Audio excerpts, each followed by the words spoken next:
반갑습니다. 아니 교회가 열정이 넘치는데 왜 열정을 회복해야 되는지 지금까지는 잘 이해가 안 돼요. 그리고 오늘 저녁에 제가 몇 분 그냥 인사를 했는데 인사하시는 한 분 한 분이 정말 뭐라 그럴까 이렇게 민 목사님 뵙는 것 같아요. 목사님처럼 이렇게 열정도 넘치시고 근데 너무 따뜻하게 맞아주시고 또 인사도 너무너무 공손하게 이렇게 하시는 그 느낌이 이 교회는 부흥회가 필요 없는 교회다라는 생각이 듭니다. 공감이 안 되시나요? 제가 그냥 이렇게 여러분 듣기 좋으라는 말이 아니고 이 교회에 또 느껴지는 그런 하나님의 임재가 분명히 있습니다. 또 이 나침반 교회를 통해서 우리가 상상하지는 못하는 하나님의 역사가 이미 진행되고 있고 또 앞으로도 넘칠 줄 믿습니다. 저는 오늘 이 저녁에 여러분이 너무나 잘 아시는 본문만 읽어도 무슨 얘기할지 너무 뻔한 보나마나 헌신하라고 할 거고 그런데 이 말씀을 통해서 하나님께서 저와 여러분에게 다시 말씀해 주시기를 바랍니다. 그리고 오늘 우리가 듣는 말씀 가운데 성령님께서 우리의 심령에 또 우리의 삶에 놀라운 변화를 일으켜 주실 줄 믿습니다. 제가 제 친구 얘기를 하나 하겠습니다. 제 고등학교 때 친구입니다. 그때 이제 같은 교회 다녔는데 이 친구가 좋아하는 여학생이 하나 있었어요. 근데 부끄러워서 쑥스러워서 말은 못하고 그냥 멀리서만 지켜보는 그런 관계였습니다. 이 여학생이 이제 교회가 끝나고 집에 가기 위해서 버스 정류장까지 이렇게 걸어와요. 그러면 뒤에 한 100m 정도 간격을 두고 뒤에서 멀리서 이제 그 뒷모습만 봅니다. 그리고 이 여학생이 타는 버스를 딱 타고 나면 이 친구는 쏜살같이 집으로 달려가서 자전거를 타고 그 여학생이 내리는 버스 정류장까지 지름길로 가서 먼저 도착해요. 자전거를 아주 잘 타는 친구였어요. 그렇게 해서 만나느냐 만나지도 않아요. 골목에서 한번 얼굴 더 보고 돌아오는 거예요. 그래서 이제 그런 날이 계속되다가 고등학교 때 교회에서 이렇게 문화개방 같은 거 하잖아요. 근데 어떻게 이 여학생이랑 제 친구랑 그 문화개방 사회를 같이 보게 됐어요. 그래서 옛날 생각 막 나시죠? 이루어지지 못한 사랑. 네, 그 행사를 준비하느라 동네에 있는 그렇게 크지 않는 백화점이 있었습니다. 거길 가서 이렇게 그 상품을 사다가 이 여학생이 무심코 그냥 그 벽에 달려 있는 커다란 곰인형을 이쁘다고 얘기한 거예요. 저 곰인형 참 예쁘다. 그런데 제 친구는 그거를 마음에 두게 된 거죠. 저거를 꼭 사주고 싶다.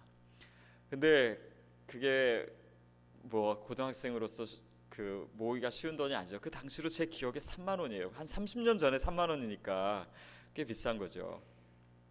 근데 그 다음 날부터 제 친구가 그 돈을 모으기 시작합니다. 학교까지 버스 정류장으로 7정거장 되는데 그 길을 걸어 다녔어요.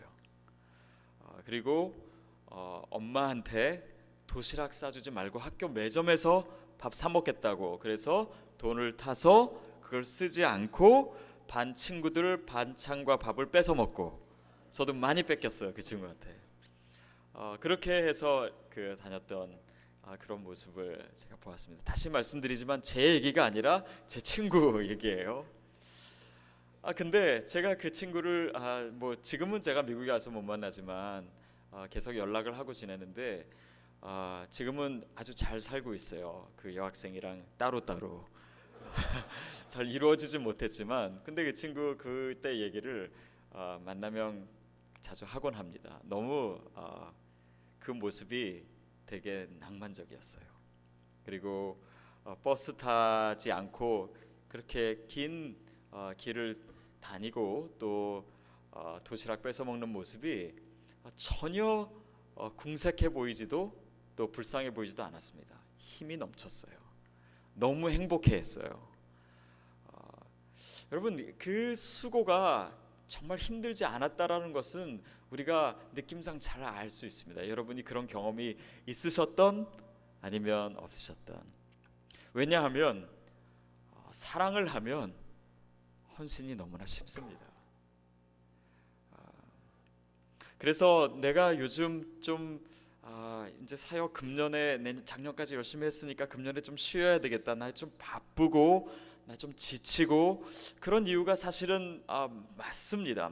맞는데 한번 다시 생각해 보세요. 혹시 내가 주님을 향한 사랑이 식어서 지친 것은 아닌지, 주님을 향한 사랑과 열정이 식었기 때문에 내가 바쁘다는 것을 내 명분으로 삼는 것은 아닌지. 여러분, 하나님께서 세상을 창조하셨어요. 그런데 그 창조는요 지금까지 계속되고 있습니다. 그렇죠? 종말까지 계속돼요. 하나님은 계속해서 일하시는 분이세요. 왜 그런지 아세요? 하나님은 사랑의 하나님이기 때문이에요. 사랑하면 움직이게 되어 있습니다. 사랑하면 헌신하게 되어 있어요. 사랑하면 그 안에 있는 열정을 내가 어떻게 할 수가 없어요. 내 마음이 불붙는 것 같아서 견딜 수가 없는 것이, 그것이 예언자의 예레미야의 마음이었듯이 하나님의 사람은 늘 그렇게 불꽃으로 또 정말 열정으로 불타오르게 됩니다. 오늘 이 저녁에 그런 열정이 우리에게 다시 회복되기를 바랍니다. 새해가 되고 이제 많은 우리가 결심을 합니다. 금년에는 성경도 한 번씩 읽고 또 더 열심히 섬겨야지, 그렇게 많이들 결심하셨고, 또 어떤 분들은 금년에는 헌신하지 않기로 결심하신 분도 아마 있을 수 있어요. 나는 금년은 안식년이다 이러신 분 있다면 오늘 다시 한번 생각해 보기를 바랍니다. 우리 1절 2절 말씀 우리 다시 한번 읽을까요? 1절 2절입니다. 시작. 6월절 엿새 전에 예수께서 베다니에 이르시니 이곳은 예수께서 죽은 자 가운데서 살리신 나사로가 있는 곳이라. 거기서 예수를 위하여 잔치할세 마르다는 일을 하고 나사로는 예수와 함께 앉은 자 중에 있더라. 자, 나사로가 부활한 다음에 이어지는 사건입니다. 이 사건은 이 베다니에서 일어났다라는 것이 요한복음에 나와요. 근데 마태복음과 마가복음에는 이 그 베다니 장소만 나올 뿐 아니라 문둥이 시몬의 집 이렇게 나옵니다. 그리고 누가복음은 바리새인 시몬의 집 이렇게 나와요. 그래서 어느 게 맞는지 잘 모르지만 이것을 종합해 보면 이 베다니에 사는 시몬이 이 문둥병, 나병도 앓고 있었고 또 동시에 바리새인이었을 것이다. 학자들은 그렇게 추측하기도 합니다. 자, 그렇게 이 베다니에서 나사로를 예수님께서 살리셨고, 그리고 그 누이였던 마리아와 마르다를 만나시는 그런 이 사건이 계속되고 있는데요. 3절 보겠습니다. 시작. 마리아는 지극히 비싼 향유 곧 순전한 나드 한 근을 가져다가 예수의 발에 붓고 자기 머리털로 그 발을 닦으니 향유 냄새가 집에 가득하더라. 이 마리아가 누구냐에 대해서도 사실은 논란이 많아요. 마태복음, 마가복음은요 그냥 한 여인 이렇게 나와 있습니다. 근데 누가복음은 죄인인 한 여자 이렇게 나와 있어요. 그래서 죄인이라고 하는 표현 때문에 이 여인을 창녀일 것이다, 창녀였을 것이다 라고 많은 학자들이 해석을 합니다. 그것이 정말 사실인지 모르지만 또한 그럴 가능성도 많은 것이죠. 그리고 그녀가 바로 마리아였다라고 나와 있는 것입니다. 자, 근데 만약에 그 마리아가 창녀였다면, 더욱이 지금 예수님께서 들어가신 집이 시몬의 집인데 그가 누구였다고요? 바리새인이었어요. 죄 지은 여인이 바리새인의 집에 들어간다, 이것은 사실은 상상하기 어려운 일입니다. 왜냐하면 바리새인들은 이 모든 사람들을 그런 율법으로 아니면 자기의 기준으로 정죄하고, 그렇기 때문에 이 여인에게 있어서는 죄가 드러나는 곳이고 또 정죄하는 사람들이 있는 곳이고 가장 기죽는 곳 자리이고 두려운 자리입니다. 그러나 용기를 냈어요. 왜냐하면 거기 예수님이 계셨기 때문에. 자기의 동생을 살려주신, 그리고 자기를 구원해 주신, 자기가 사랑하는 예수님이 계시기 때문에 그 모든 수치와 그 모든 어려운 분위기를 뚫고 용기를 내서 그 자리에 갔던 것입니다. 여기도 또한 사랑이 있으면 사람은 용기를 내게 됩니다. 헌신에도 용기가 필요해요.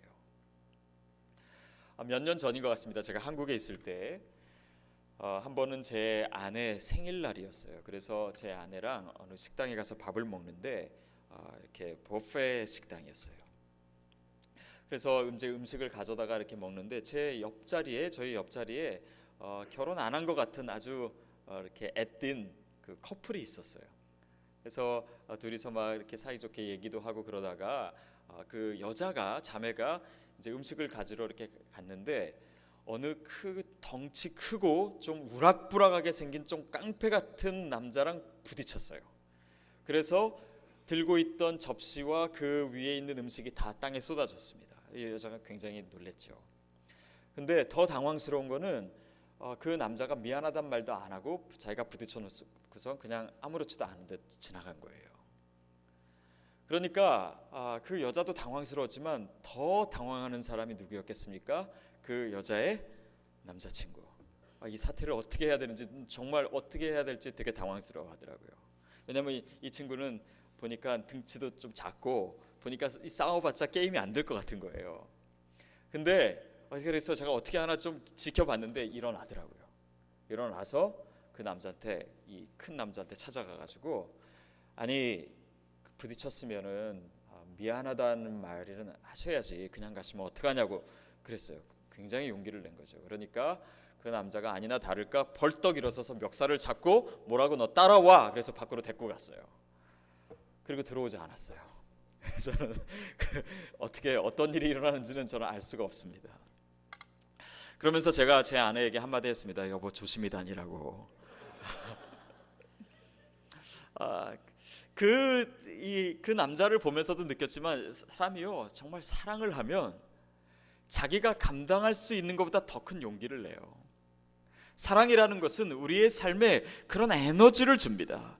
여러분, 오늘 우리가 열정을 얘기하고 헌신을 얘기하는 데 있어서 그것은 겉으로 나타나는 무엇이 아니라 내 안에 주님을 향한 사랑으로서 생기는 에너지예요. 이것이 주님을 향한 사랑이고 주님과의 관계에서 필요한 우리의 영적인 에너지예요. 저와 여러분에게 그 에너지 있게 되기를 바랍니다. 성령님이 임하시면 그 힘과 능력과 그 영적인 에너지를 우리에게 주세요. 그리고 우리가 그것을 오늘 이 밤에 받기를 원합니다.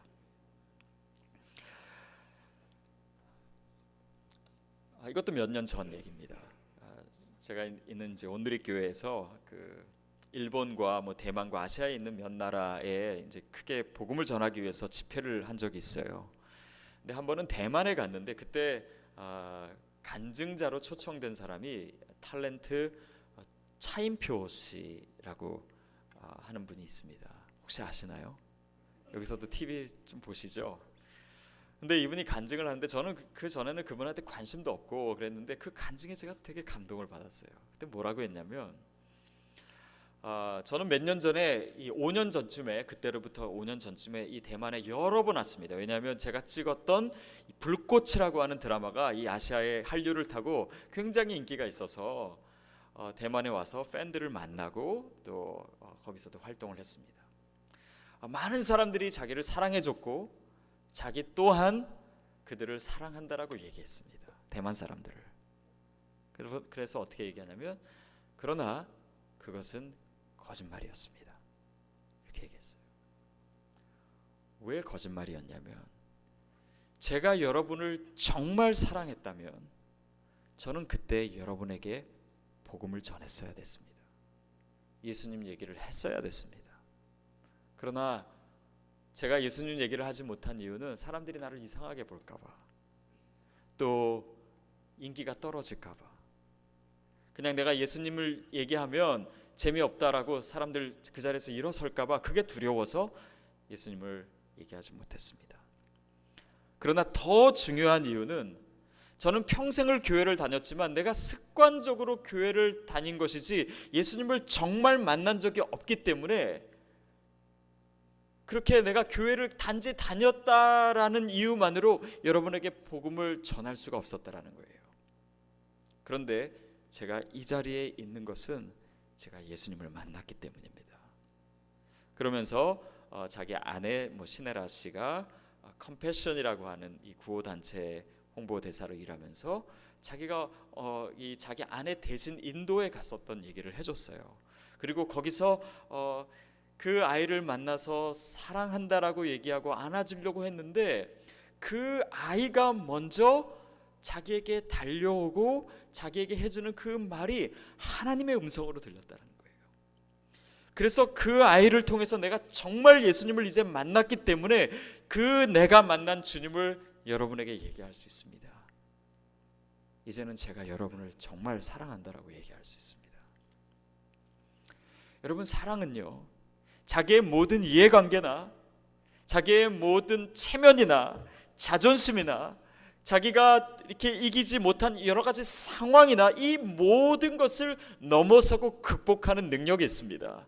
그것이 하나님의 형상인 우리에게 이미 존재하고 있어요. 오늘 우리가 그것을 회복하기를 원한다고 했을 때 이 열정은 처음부터 끝까지 그리스도를 향한 사랑이고 그분이 우리에게 주시고 그분이 우리에게 보여주신 그 십자가의 사랑에 근거한 것이에요. 그렇기 때문에 우리의 모든 열정은 우리의 사랑에 근거하는 것입니다. 하나님 우리에게 주신 거예요. 하나님이 이미 예수 그리스도를 통해서 우리에게 2000년 전에 십자가 사건을 통해서 보여주신 것입니다. 우리가 복음을 믿는다라고 하는 것은 그 사랑이 우리 가운데 주어졌다라는 것을 우리 스스로 인정하는 것이고 이미 우리 마음 가운데 우리 영혼 가운데 그 복음이 있어요. 우리가 믿고 있다라는 것, 그것은 주님을 사랑하는 것입니다. 여러분, 오늘 그 사랑이 더 뜨거워지게 되기를 바랍니다. 나드 한근, 값비싼 향유 옥합을 주님께 드렸습니다. 그것은 그녀가 아마도 가지고 있는 모든 것이었을 것입니다. 그녀의 어떻게 보면 혼수, 비용일 수도 있고 어떻게 보면 그녀의 가진 모든 소유, 자신의 미래였을 수도 있습니다. 자기의 자존심일 수도 있어요. 이 모든 것을 주님 앞에 드렸어요. 자신을 쏟아 부었습니다. 헌신이죠.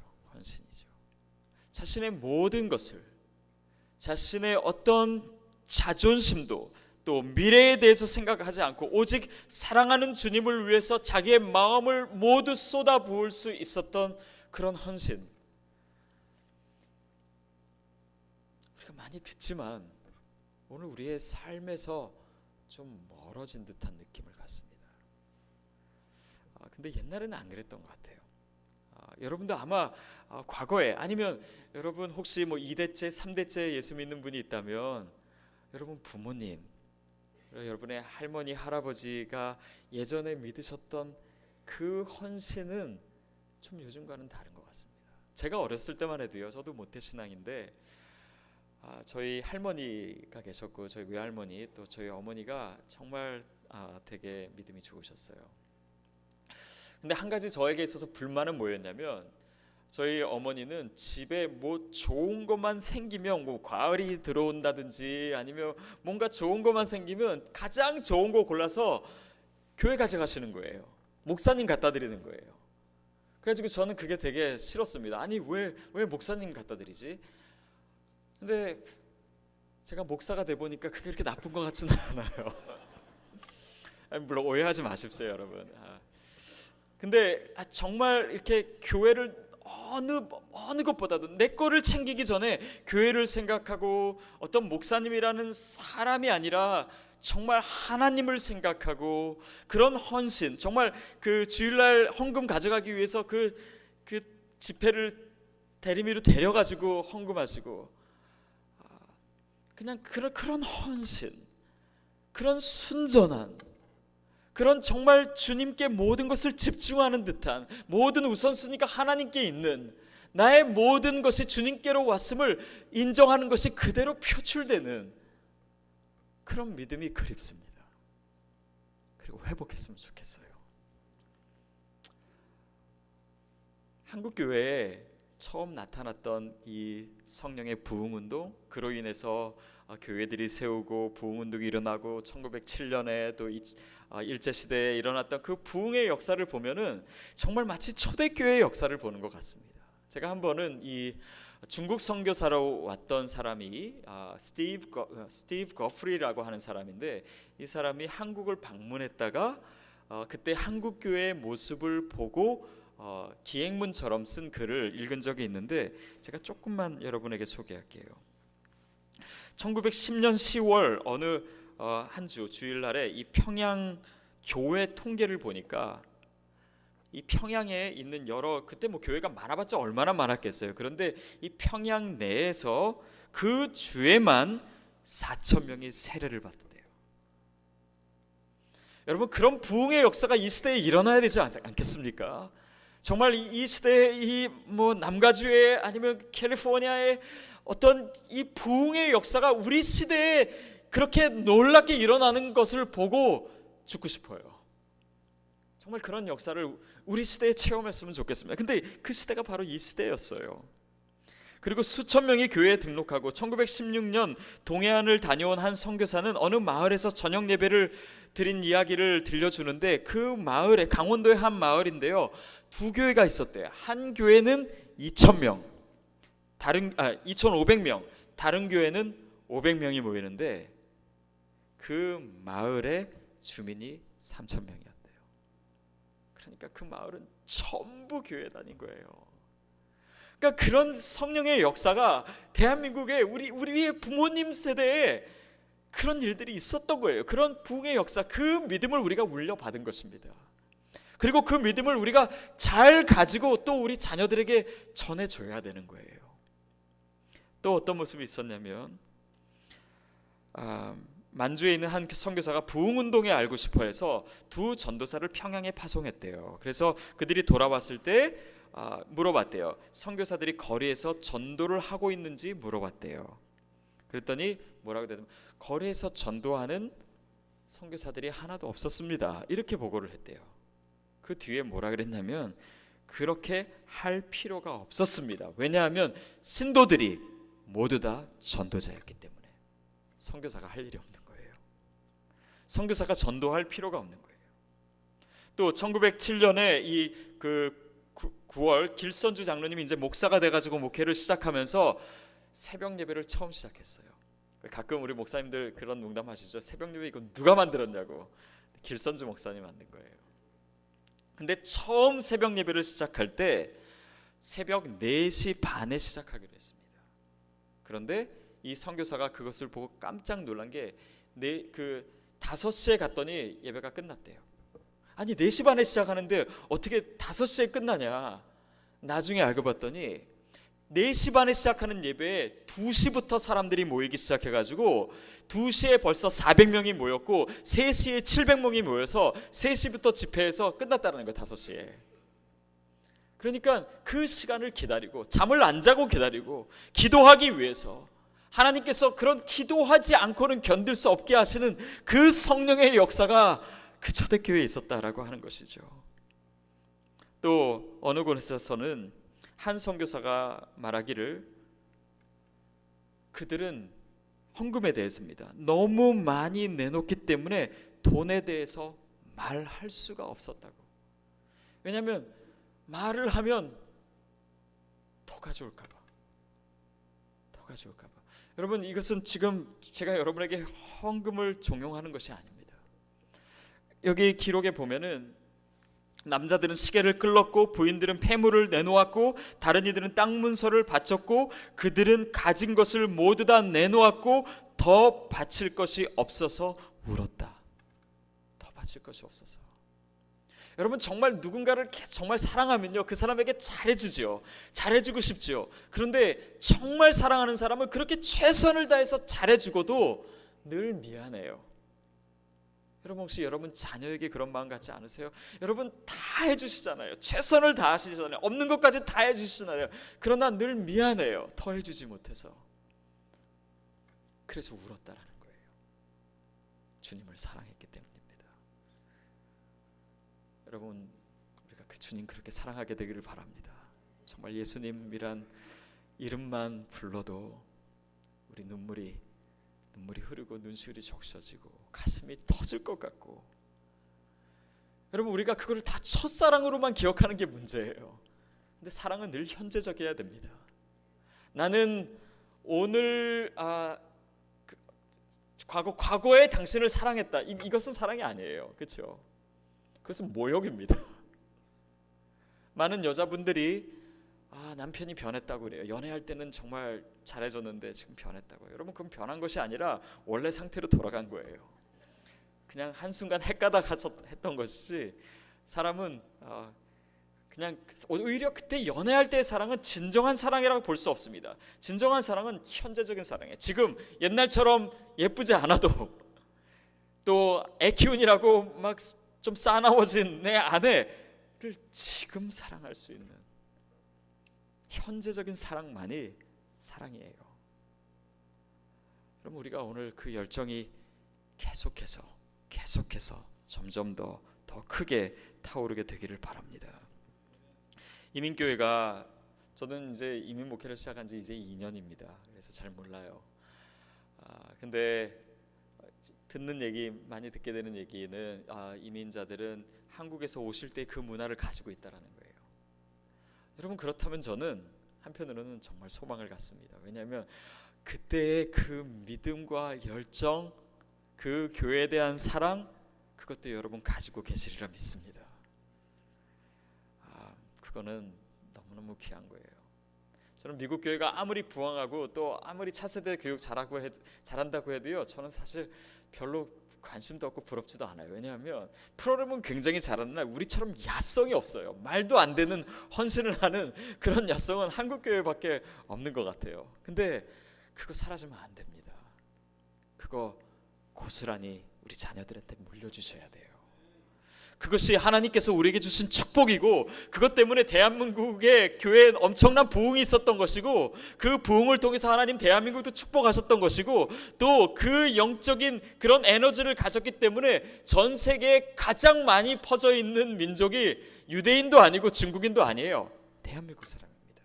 제일 많은 나라에 퍼져 있는 디아스포라 한국이에요. 그리고 한국 사람이 있는 곳마다 교회가 있어요. 여러분 이것은 영적인 의미예요. 하나님께서 우리에게 주신 그 뜨거운 열정, 그 야성, 그 헌신을 통해서 이 시대의 소망을 말씀하시기 위함입니다. 그게 우리가 가진 유산이죠. 자, 4절 5절 말씀 읽겠습니다. 4절 5절 시작. 제자 중 하나로서 예수를 잡아줄 가룟 유다가 말하되 이 향유를 어찌하여 300데나리온에 팔며 가난한 자들에게 주지 아니하였느냐 하니. 자, 가룟 유다는 계산을 했어요. 자, 이 향유를 어찌하여 이렇게 낭비하냐, 이거를 팔아서 했으면 가난한 사람들 더 도와줄 수 있었을 텐데. 그 말이 맞는 말이에요. 굉장히 합리적인 말입니다.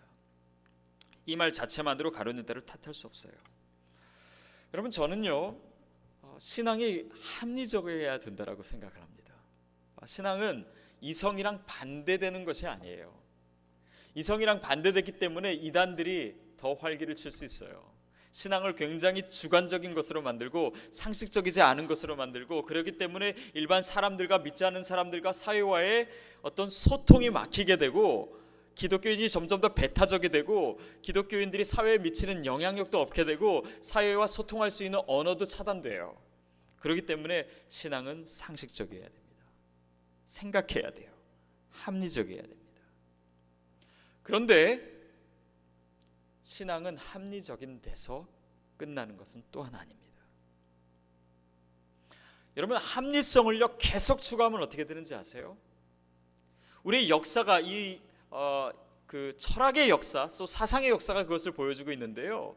18세기, 19세기 계몽주의가 서양에서 발달하고, 물론 15세기, 16세기부터도 인간의 이성을 굉장히 중요시하는 이 서양에서는 그것이 점점 더 발달했어요. 이성이 발달했습니다. 그래서 과학주의가 나오고 객관적인 것을 중요시하고 수학이 발달하고 논리가 발달하고, 그래서 그런 이 과학이 발달할수록, 합리주의가 발달할수록 더 좋은 세상이 올 것이다 라고 기대했어요. 그럼 굉장히 낙관적인 역사관을 가졌습니다. 그런데 실제로 과학이 발전함으로 인해서 인류가 더 발전하는 것도 있지만, 그것 때문에 1차, 2차 세계대전이 생겼고, 공해가 생겨갖고 자본주의가 극대화돼서 인간 소외가 생기고 경제적인 불균형이 생기고 여러 가지 한계를 보게 됐어요. 특별히 이 인간의 이성이 발달하면 발달할수록 그 정점에 가서는 인간 이성의 한계를 깨닫기 시작했어요. 그게 포스트모더니즘입니다. 더 이상 인간이 계산해서 논리적으로 합리적으로 해서 뭔가 우주적인 보편적인 진리를 알 수 있다라고 하는 생각이 이제는 학자들 사이엔 다 없어졌어요. 그래서 두 가지 길밖에 남지 않았습니다. 한 길은 결국 지금 우리가 살고 있는 다원주의, 상대주의에서는 절대적인 진리가 없다라고 하는 허무주의로 가요. 왜냐하면 객관성이란 것이 없기 때문에. 그러나 또 한 길은 허무주의가 아니라 믿음입니다.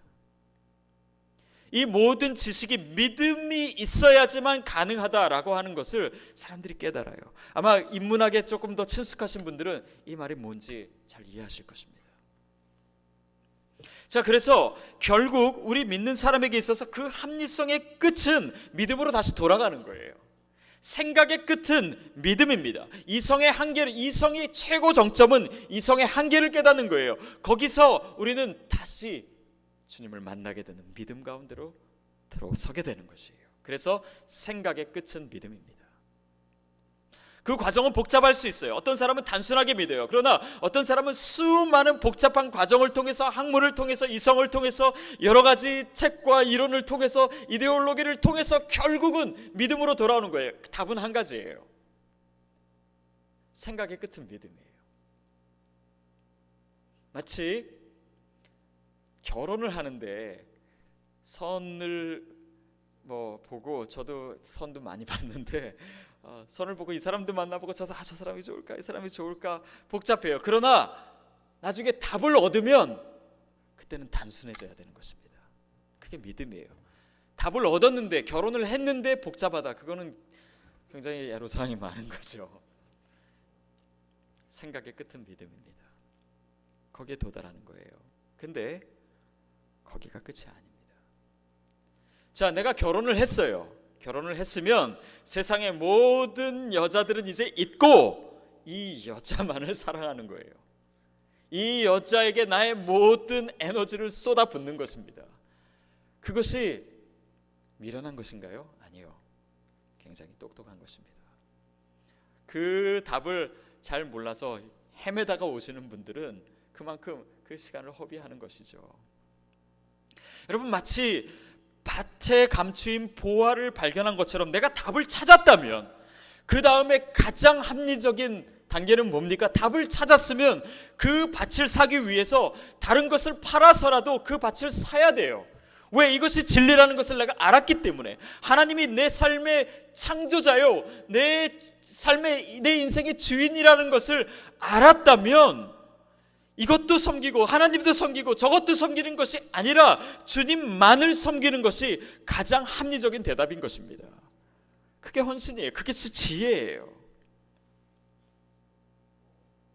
여러분, 그래서 바울은 수많은 지식이 있고 그 많은 경험을 통해서, 지식을 통해서 그가 도달한 답이 무엇입니까? 내가 예수 그리스도와 그의 못 박히신 것 외에는 다른 어떤 것도 알지 않기로 작정하였노라.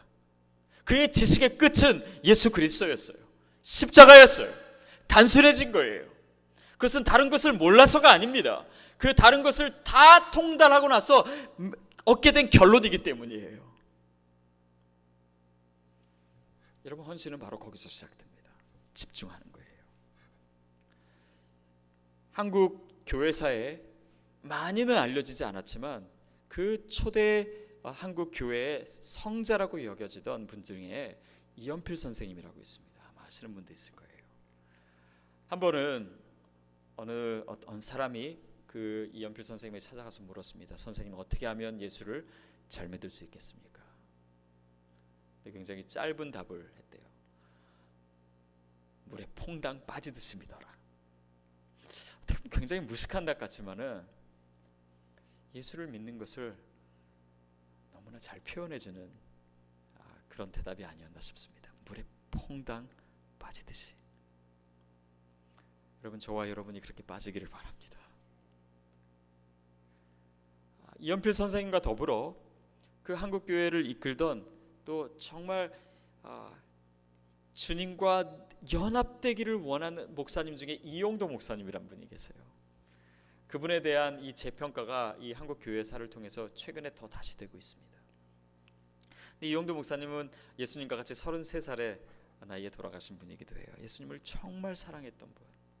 근데 그분이 쓰신 시 중에 굉장히 투박하고 또 시적으로는 뭐 이게 좋은 시인지는 잘 모르겠지만 그가 예수님을 사랑하는 이 마음을 그대로 표현한 시가 있어서 짧지만 제가 여러분에게 읽어드리겠습니다. 사는 것은 오직 예수다. 우리 신앙의 초점은 예수다. 생시도 예수요, 꿈에도 예수다. 먹어도 예수요, 잠을 자도 예수다. 사나 죽으나 예수, 오직 예수다. 살아도 예수요, 죽어도 예수다. 예수를 위해 살고 예수를 위해 죽자. 여러분, 이것이 우리의 고백 되기를 바랍니다. 예수님밖에 없어요. 그 마음에 예수님밖에 없었던 거예요. 이게 사랑입니다. 사랑하면 다른 것이 생각 안 나요. 제 후배 중에 하나가 저보다 한 살 어린 후배인데 결혼을 했는데 자기보다 13살이 많은 자매랑 결혼을 했어요. 근데 당연히 이 집안이 너무 반대했죠. 특히 이 호르몬이 외아들이었어요. 그래서 그 어머니는 반대해서 결혼식장에도 오지 않았습니다. 얘기가 좀 복잡한데 하여튼 그렇게 결혼을 했고 결혼하기 전에 그 아버지, 그러니까 신부의 아버지, 거기는 이제 어머니가 안 계시고 아버님만 계시는 집안이었어요. 신부의 아버님을 찾아가서 이제 결혼하기 전에 인사를 드리러 갔대요. 근데 이렇게 가서 절을 하고 식사를 하고 그런데 그 아버지가 굉장히 무뚝뚝한 분이라 한마디도 안 하시더래요.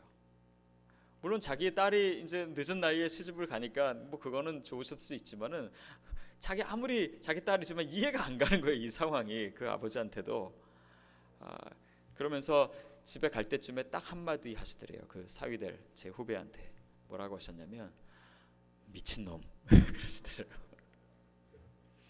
하여튼 그렇게 미친놈 소리 들어가면서 결혼을 했습니다. 그리고 지금은 굉장히 행복하게 살아요. 근데 그 두 부부가 제가 영국에 있을 때 그 부부를 만났는데 사는 모습이 참 예뻐요. 예쁘고 참 너무 사랑하고 그러면서 그런 생각했습니다. 물론 뭐 13살 많은 자매랑 나이차 많은 또 부모가 반대하는 그런 걸 다 뭐 해야 된다라는 얘기도 아니고 또 그렇게 뭐 그런 것도 아니지만 한편으로는 와, 일생에 한 번 사랑하려면 진짜 세상 사람들이 모두 반대하더라도 할 수 있는 그런 정말 뜨거운 사랑 한번 하고 죽어야 인생을 제대로 산 거 아닌가 그런 생각도 들었어요. 여러분 뭐 공감하시지 않아도 됩니다. 그러나 정말 그런 불붙는 사랑 한번 해봐야 되지 않겠어요? 사랑하려면 정말 이 모든 상식을 뛰어넘는 그런 요즘 사랑처럼 그냥 계산하고 조건 보고 뭐 그렇게 해서 하는 결혼이 아니라 정말 사랑에 몰입할 수 있는 내 인생을 걸 수 있는 그런 사랑, 그것이 정말 오히려 하나님께서 우리에게 보여주신 사랑이 아닌가요? 그 복음의 사랑은, 십자가의 사랑은 말이 되는 사랑인가요? 그것은 제정신으로 한 사랑인가요? 여러분 제가 자녀를 낳아보니까 이 십자가 복음이요 더 이해가 안 돼요. 한편으로는 이해되죠. 누군가를 위해서 내 목숨을 준다. 근데 결혼을 하고 또 아이를 낳아보니까요 줄 수 있을 것 같아요. 와, 이 아이를 위해서라면 정말 내가 죽을 수 있겠다 그런 마음도 들어요. 그런데 정말 이해할 수 없는 것은 내가 누군가를 아무리 사랑한다고 한들 그를 위해서 내 자녀를 죽일 수 있나? 저는 그렇게는 못할 것 같아요. 그거는 말이 안 돼요. 저한테는 그건 제정신이 아니에요. 그런데 하나님께서 우리를 사랑하실 때 그 아들의 생명을 주신 거는 분명 우리의 기준으로 봐도 그것은 제정신이 아니에요. 여러분, 하나님은 우리를 그렇게 사랑하십니다. 저와 여러분을 그런 사랑으로 사랑하시고 구원하신 거예요. 여러분, 사랑이라는 것은 원래 미치도록 하는 것이 제대로 된 사랑이에요.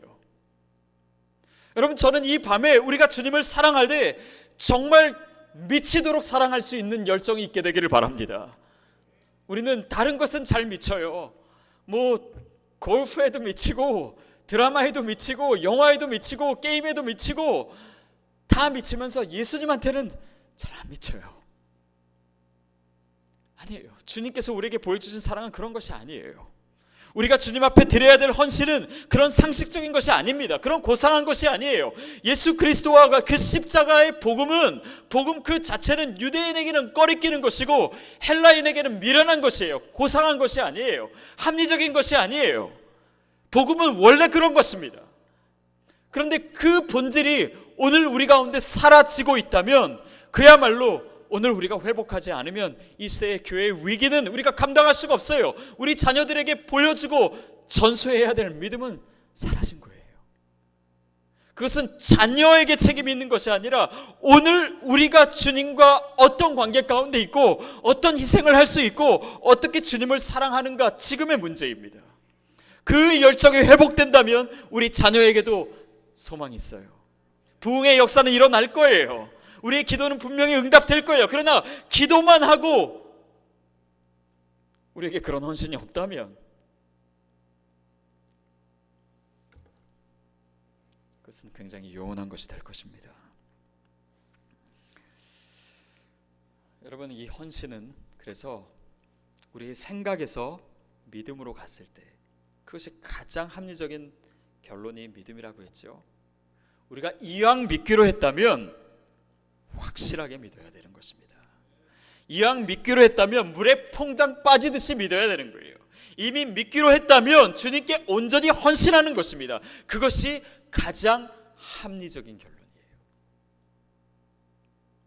믿는데, 하나님이 나를 창조하셨는데 내가 죽어서 천국에 가고 내 구주가 주님인 것이 맞는데 내가 대충 믿는다? 이거는 너무너무 미련한 거예요, 여러분. 너무너무 앞뒤가 안 맞는 거예요.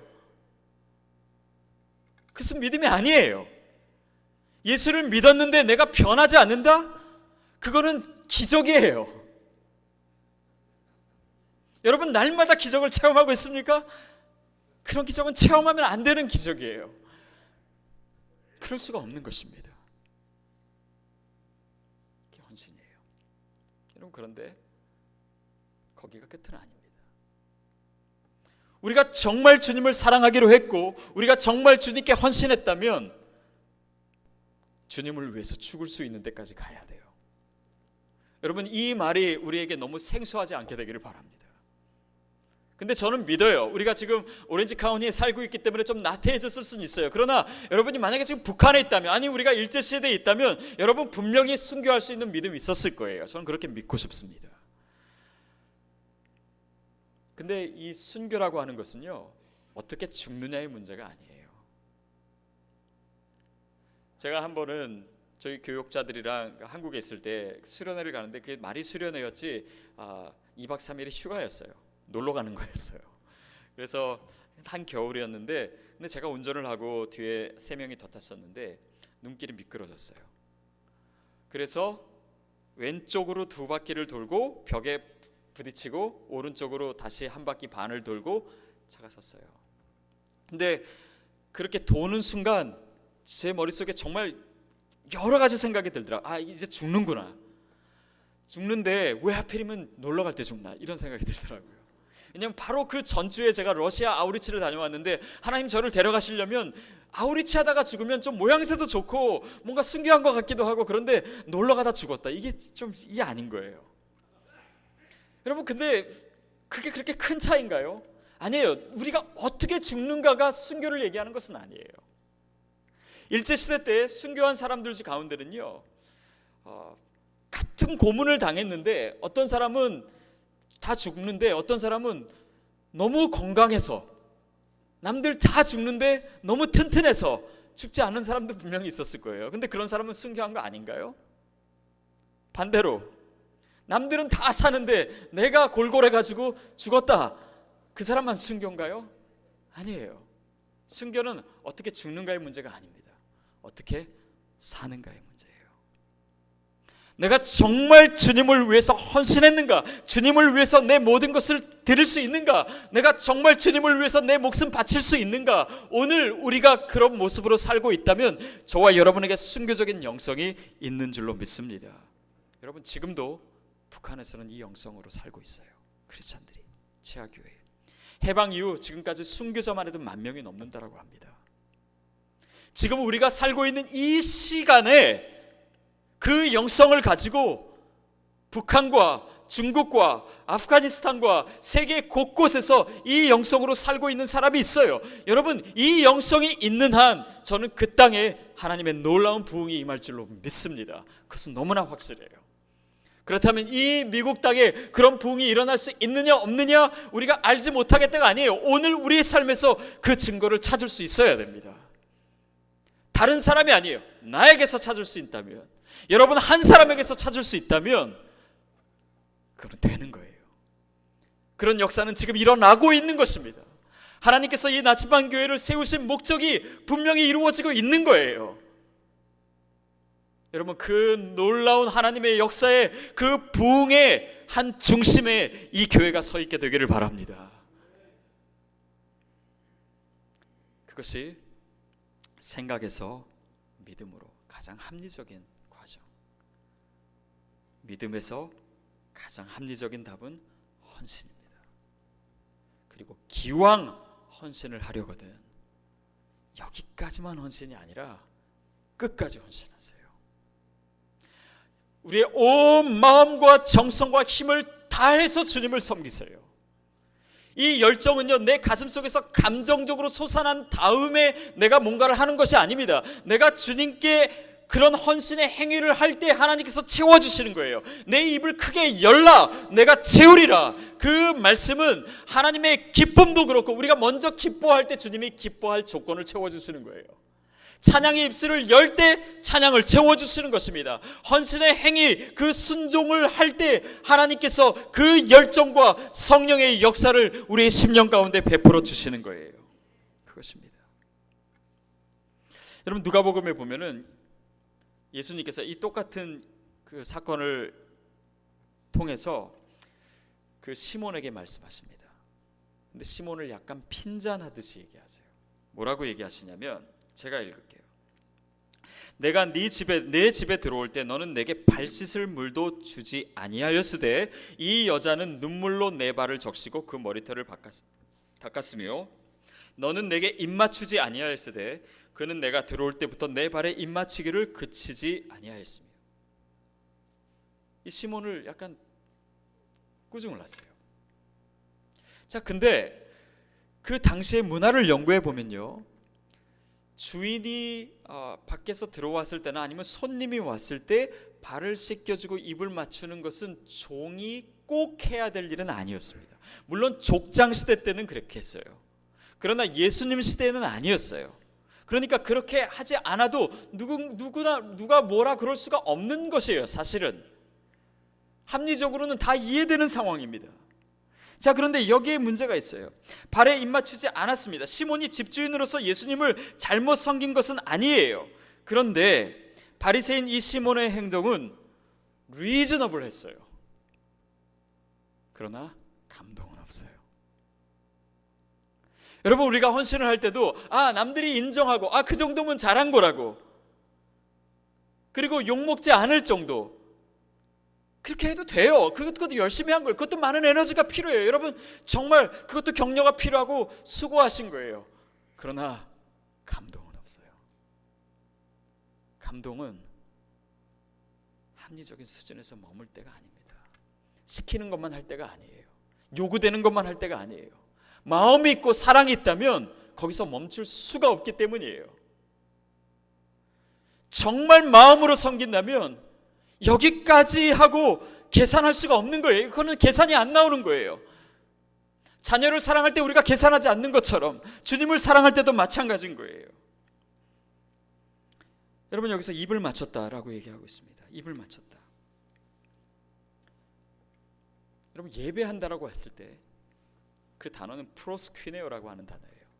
프로스, 무엇을 향해서, 퀴네오는 입 맞추다, 키스하다입니다. 여러분, 예배라고 하는 것은요, 입을 맞추는 거예요. 다시 말하면 입을 맞추는데 사랑이 없다. 그것은 죄입니다. 예배는 사랑이 없이는 들을 수 없는 것이 예배예요. 헌신도 마찬가지입니다. 가룟 유다가요, 예수님을 팔 때 어떻게 팔았어요? 내가 입맞추는 자, 고자가 예수님이니까 잡아가라, 이렇게 했잖아요. 그 뭐예요? 그 입맞춤, 그 예배를 자기의 이익을 위해서 사용하는 거예요.